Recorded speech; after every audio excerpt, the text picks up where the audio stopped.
মহিষাদল রাজবাড়িতে বিয়ে তো হচ্ছে, কিন্তু কার? বিয়েতে গিয়ে প্রথমবার কোনো সাবস্ক্রাইবার আমার সাথে দেখা করে কথা বলল।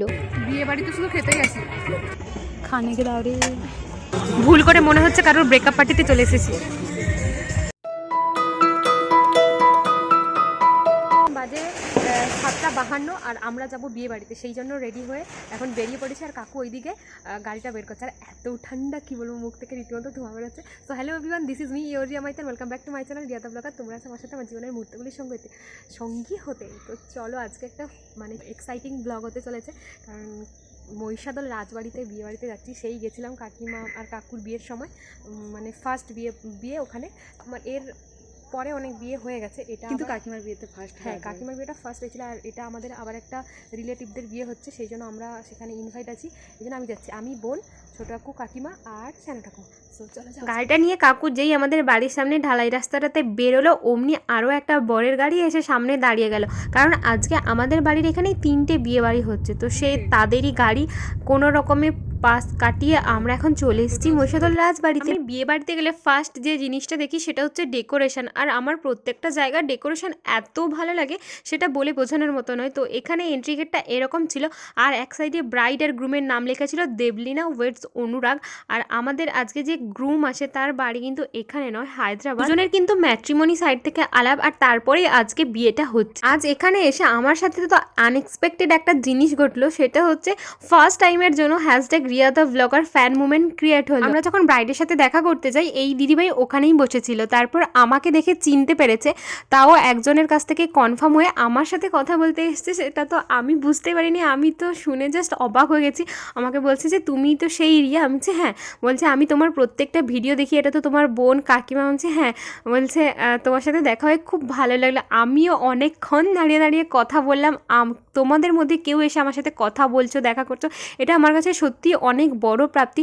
কিন্তু তোমার নামটাই তো আমার জানা হয়নি। তুমি যদি এই ভিডিওটা দেখে থাকো অবশ্যই কমেন্টে তোমার নামটা জানিও। কিন্তু ওখান থেকে বেরিয়ে আমরা সবাই এলাম স্টার্টার খেতে। মকটেল, মিষ্টি, জিলিপি এইগুলো স্কিপ করে খেলাম ফুচকা, পাপড়ি চাট, শিক কাবাব। এখানে কিন্তু আমি একা খাচ্ছি না, ওইদিকে দেখো আমার বোনও দাঁড়িয়ে আছে, দূরে দাঁড়িয়ে দাঁড়িয়ে খাচ্ছে, যাতে না কেউ ওকে দেখতে পায়। আর এখানে কম খা। বিয়ে বাড়িতে শুধু খেতে গেছি।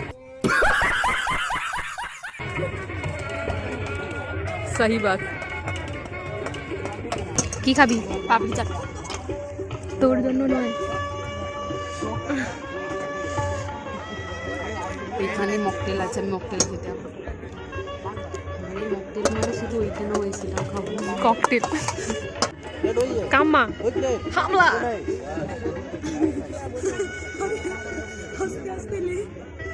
মহিষাদল রাজবাড়িতে বিয়ে বাড়ি, তাই জন্য কি অপূর্বভাবে সাজিয়েছে না?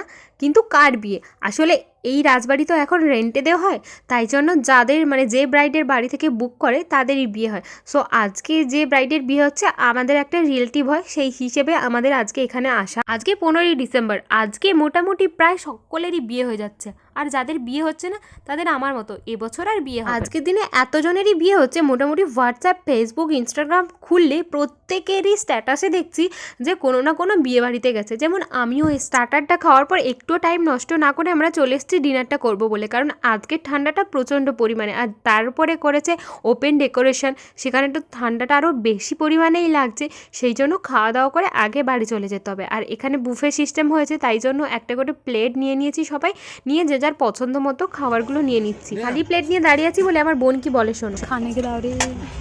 আজকে কী কী মেনু ছিল চলো তোমাদের সাথে শেয়ার করি। প্রথমে ছিল স্যালাড, তার সাথে ছিল পমপ্লেট ফ্রাই আর কাসুন্দি, ছিল কুলচি যেটা ওই রুটির মতো যেটা ছিল, আর তার সাথে ছিল চানা মশলা। তো এইটুকু নিয়ে চলে গেলাম খেতে। এটা খাওয়া শেষ হলে বাকিটা এসে নেব। তো বাকিটা যেটা ছিল আলু ভাজা, বাসন্তী রাইস, ডালটাও স্কিপ করে গেছি, মিক্সড ভেজটাও স্কিপ করে গেছি, আর ছিল ভেটকি পাতুরি। আমি এমনই পাগল, এইসব খাই না। আর খেয়েছি চিংড়া, মাটন তো ওটা একদমই খাই না। বাকি চিকেন কষাটা আমার ফেভারিট, ওটা খেয়েছি। শেষ পাতে ছিল মিষ্টি, পাঁপড়, পায়েস আর চাটনি।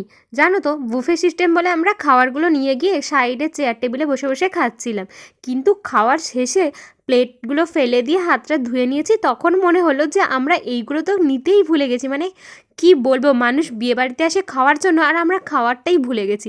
যাই হোক, বোন এখানে এখনো পর্যন্ত দাঁড়িয়ে দাঁড়িয়ে খাবার নিচ্ছে আর বলছে যে দিদি এখানে এত ভিড়, মনে হচ্ছে যেন রেশন দোকানে দাঁড়িয়ে দাঁড়িয়ে লাইন দিয়ে খাবারগুলো নিচ্ছি। কিছু কিছু খাবার আমি স্কিপ করে গেছি, কিন্তু ও একদমই স্কিপ করেনি। যেমন এই ভেটকি পাতুরি, তারপরে পমফ্রেট ফ্রাই, ও কিন্তু সবই খেয়েছে। খাবারগুলো নিয়ে আমরা চারজনে একটা জায়গায় খেতে বসেছি আর ঠাকুমা আমাদের আগেই খেয়ে নিয়েছে। যে কটা খাবার আমি নিয়েছি সব কটাই আমি পুরো চেটে পুটেই খেয়েছি, কারণ আমার কাছে এটা অনেক টেস্টি লাগছিল। সেই কারণে খাওয়া দাওয়া শেষ করে আমরা এলাম এখন আইসক্রিম খাবো বলে। আর আমার বোন তো আইসক্রিম দেখে পুরো লাফাচ্ছে, বলছে দিদি 2টো আইসক্রিম খাবো। কিন্তু আমি ভুল করে মনে হচ্ছে কারোর ব্রেকআপ পার্টিতে চলে এসেছি, কারণ ব্যাকগ্রাউন্ডে পুরো স্যাড সং চলছে। সেই কারণেই বলছিলাম চলো এবার বাড়ি যাই।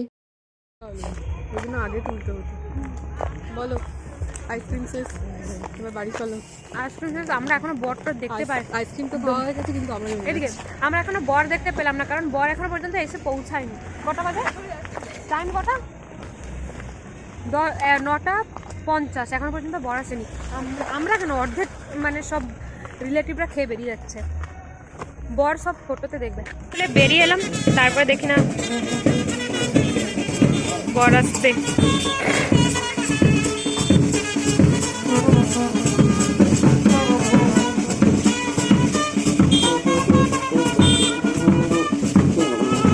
হাড় কাঁপানো কনকনে ঠান্ডায় চলে এলাম বাড়ি।